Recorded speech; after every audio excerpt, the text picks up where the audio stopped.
Karigumba kanda nangna khanba yaubra nangi punchida saruk yariba nupado tasena nangi ama khakta ngairaba pamuba haibadu oibrana karigumba aina hairadi sai nipan lei maduna khanganba nupado nangi oina lengdana thamgadaba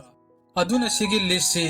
thawoidaba tawganu ipagi punchina welcome tawjari sigi channel sida wisdom life lessons nangi relationship pu mapagal kangkatan naba personal growth ki puning thogatpa video thengnani ngasigi video sida aikoina khangminani nupa ama tasena loina duna thamba matik chabrana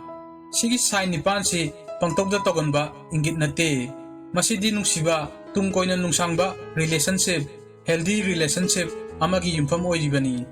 adu oiradi haurasi 1 mana nangi opinion bu respect toba matik chaba nupa amana nangi wakalon bu value leina khanni nangi saruk yababu value leina khanni nangi apam pamdabu respect tawni mana nangbu maga mana na uni kanagumba ama control tawnaba nataba mana nangi manglanbu support tawni karigumba mana nangi pamjaba aningba thungnaba pukning thogatlaba amadi mana tasengna nangi maipakpada harauraba adu oiradi mase kanagumba amani nangi potential tawba ngambada thajaba 3 mana nangonda thamoi sengna wari saba thamoi sengbase maruni karigumba mana magi wakalon feelings amadi magi awabagi maramgi matangda phongna phongdo obadi mana amana amabu thajanaba semgatlini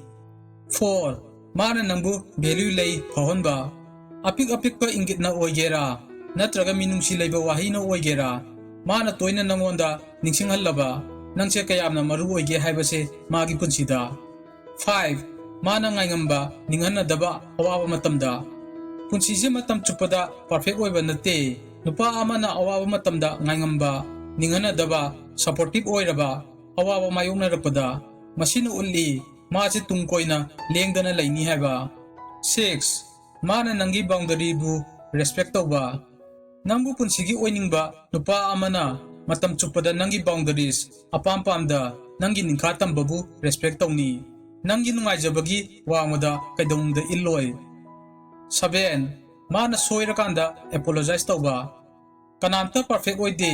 nupa amana magi asoibabu yajaduna apologize tawradi mase kanagumba amani relationship pu value leina khanba magi ego dagi hena 8 mana changnaina hotnaba utpa nungsiba haibase yamna harau nungaiba phongdokpa khakinate nungtigi adom unabado nate karigumba mana changnaina mana hotnaba ullaba relationship tugi mase atangwa manigi pangkhakni aduna nangi punsida saruk yariba nupaduda hairiba gun khaise yauradi kaidonungda mabu thadokanu maje asengwa partner amani nangbu nungyongna value leina khanjaba ningsingu relationship tungkoina hingi mapungpai nakoibani na punna chakotminaradi mijeng tabibagi thagatchari mathangi video da amuk unarasi